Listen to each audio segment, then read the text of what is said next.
I'm sure you've heard of Goldilocks and the Three Bears.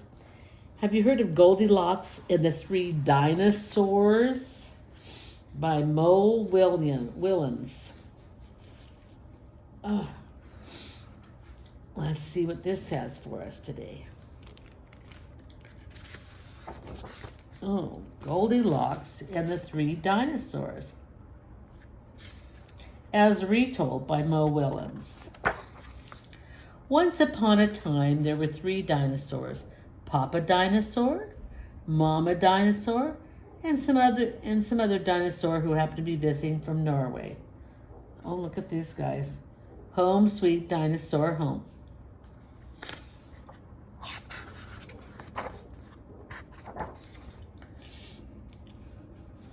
One day, for no particular reason, the three dinosaurs made up their beds, positioned their chairs just so, and cooked 3 bowls of delicious chocolate pudding at varying temperatures.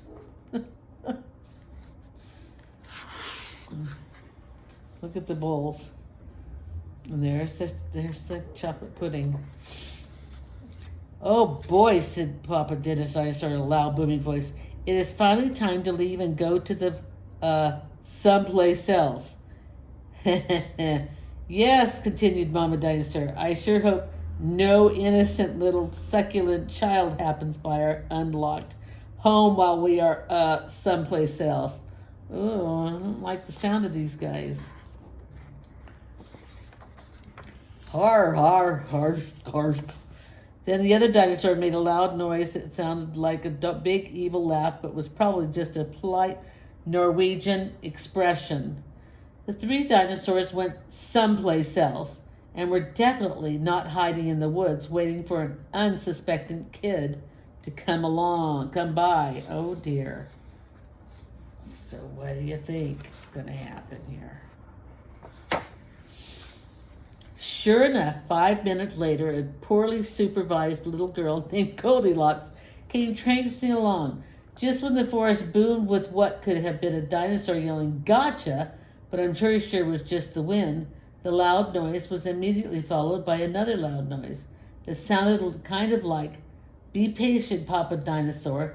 The trap is not yet sprung," but that could have been a rock falling or a squirrel. 2 miles, very nice something, and getting closer. God. Inside, Goldilocks immediately smelled the 3 bowls of delicious chocolate pudding. Said Goldilocks, that chocolate pudding smells delicious. If only I could get all the way up to the top of that counter. Then Goldilocks noted a very tall ladder that just happened to be there and certainly wasn't left on purpose. Goldilocks climbed up the ladder and found herself face to face with 3 gigantic bowls of chocolate pudding. Oh my goodness. The first bowl of chocolate pudding was too hot, but Goldilocks ate it all in because, hey, it's chocolate pudding, right? The second bowl of chocolate pudding was too cold, but who cares about temperature when you got a big bowl of chocolate pudding? Not her. The third bowl of chocolate pudding was just right, but Goldilocks was on such a roll by now, she hardly noticed. I think she's had a bit too much chocolate pudding, don't you? I think she's being a little bit of a piggy wiggy. Just too much of a good thing. Soon Goldilocks was stuffed like one of those delicious chocolate-filled little girl bonbons, which, by the way, are totally not the favorite things in the whole world for hungry dinosaurs. Tired and groggy, Goldilocks noticed 3 chairs in the living room, so she climbed down the ladder and walked out of the kitchen. The first chair was too tall. The second chair was too tall. But the third chair was too tall. Goldilocks wasn't going to climb that high just to sit in some chair, so she hiked over to the bedroom. When she got there, Goldilocks noticed the beds were all gigantically big. "What is going on around here?" groaned the exhausted girl. "The bears that live here must be nuts." Just then, the room filled with a loud, booming noise that was either a passing truck or a dinosaur gloating. "A few more minutes and she'll be asleep, delicious chocolate-filled little girl. Bonbons are yummier when they're rested. Even a little girl who never listened to anyone or anything had to hear that. Yeah, you bet. Oh, they're peeking in the window. Look at them. And she's not too sure. Home, sweet dinosaur home. Goldilocks took a minute to stop and think, which was longer than she was used to stopping and thinking. Hey, she told herself, this isn't some bear's house.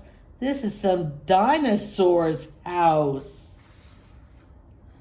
Say what you like about Goldilocks, but she was no fool. As quickly as she could, she ran to the back door and got out of there. Just then a loud plane flew by, which sounded pretty much like a trio of dinosaurs yelling, now, or charge, or the Norwegian expression for chewy bonbon time. Suddenly and completely coincidentally, the three dinosaurs rushed through the front door. But they were too late.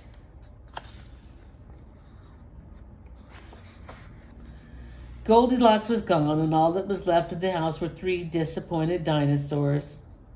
The end. Let's see if this is really the end. Looks like there's one more page.